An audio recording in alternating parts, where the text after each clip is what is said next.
The new soccer ball. A special present. David, it's time for breakfast. Mrs. Motenji called. There's a birthday present for you to open. David ran into the kitchen and saw a shiny new soccer ball on the table.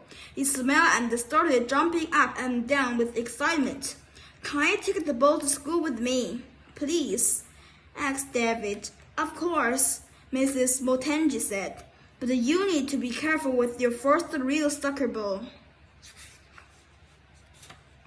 At school, David immediately put his soccer ball under his desk. During the morning lessons, he kept quietly tapping the ball with his foot to make sure it was still there. Finally, it was recess time. David grabbed the ball and quickly ran outside. He dribbled the ball across the field to a group of students.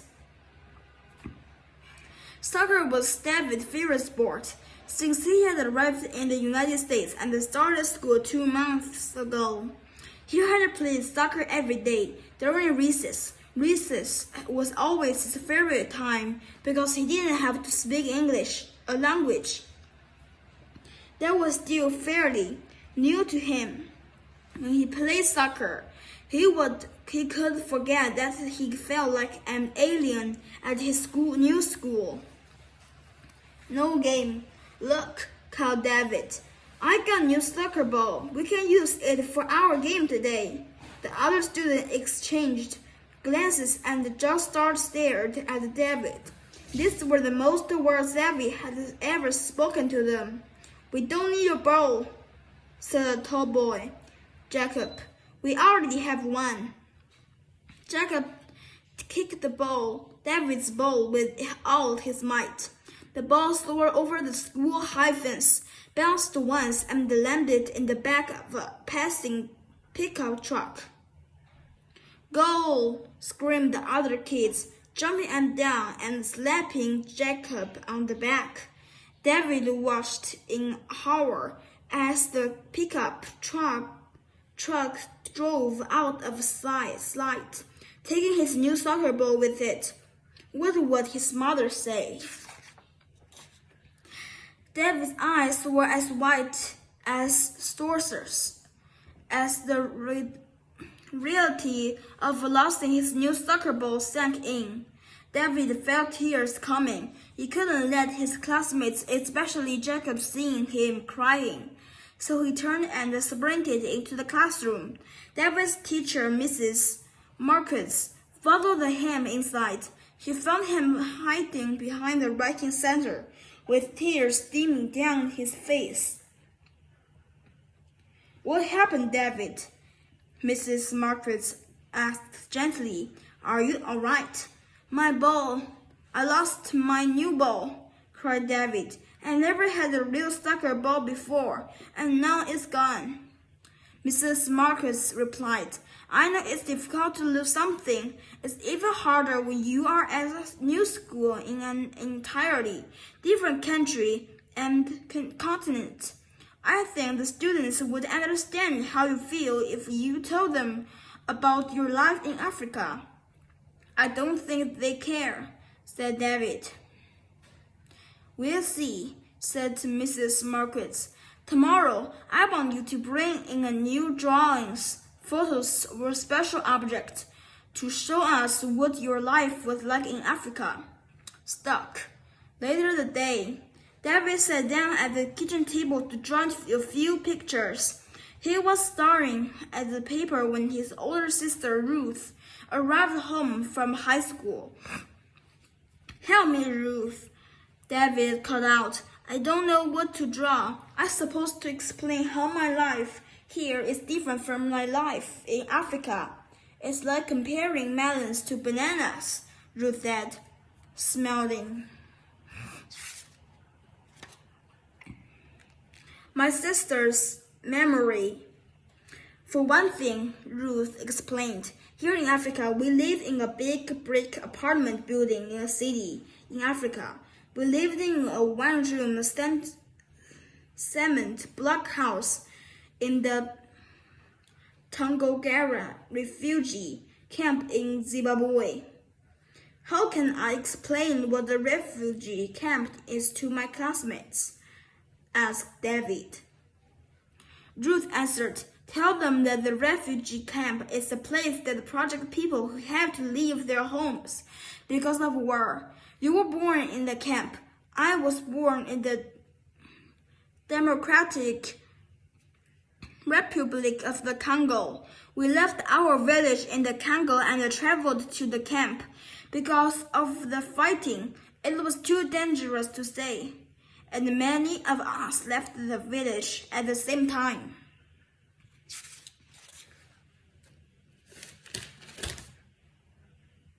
Our family was lucky to make it to the camp, said Ruth. We walked many miles to find a bus to take to Zambia. They are found to friends to drive us to Zimbabwe. I remember our home at the camp and how we slept on blankets on the floor, said David. Mother hung a sheet from the ceiling of the divide the house into new sleeping areas and the kitchen area.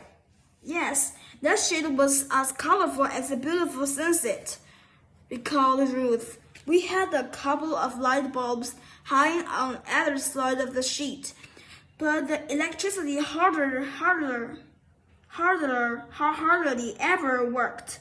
We had one sink, but we couldn't drink the brown water that dripped from it.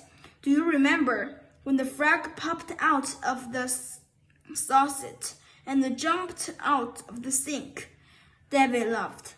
That was funny. My friends and I tried to catch many frogs. I miss my friends. I miss my friend too, said Ruth. I wonder if they are still in the camp. What else do you remember that was different? I know my soccer ball was different, David said. Do you remember the soccer ball that my friends and I make out of lots of plastic bags, tied together with string? That's the only ball we had, but we still had fun playing soccer in the dusty dirt fields at the camp. David paused for a moment.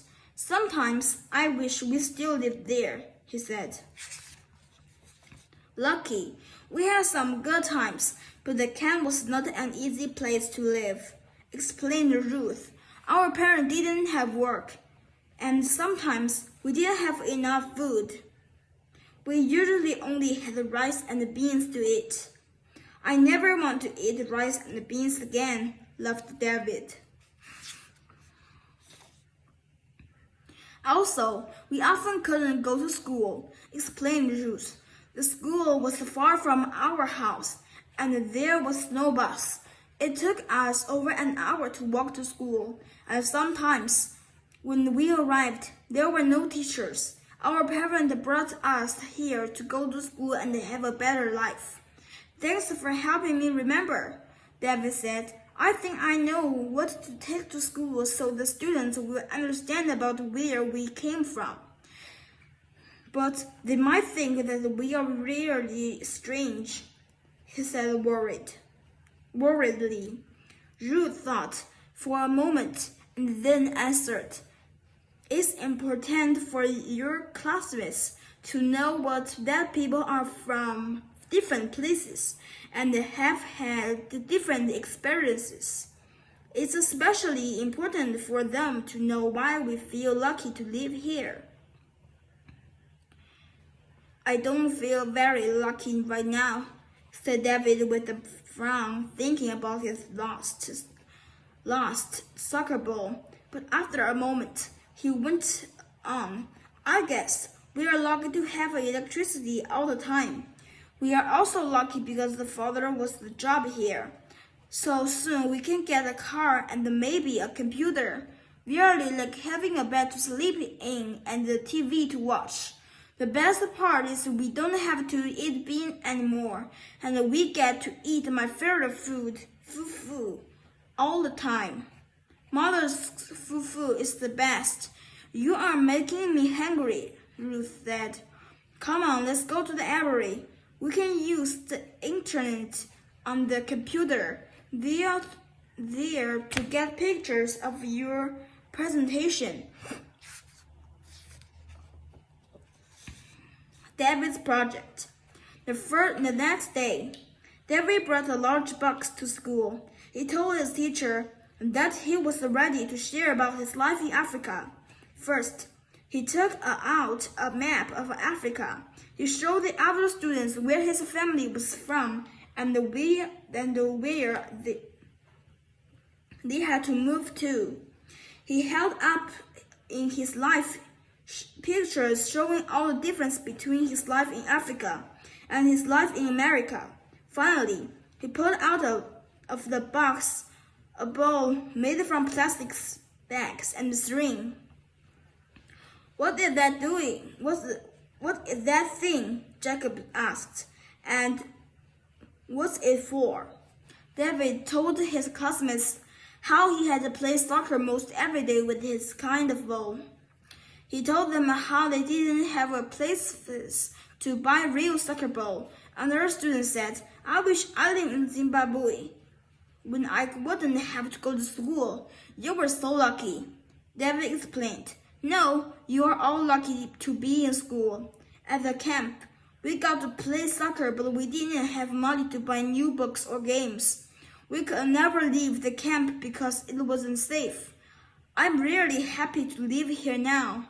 After David's presentation, the other students applauded and Mr. Quasi Marquez announced that it was recess time.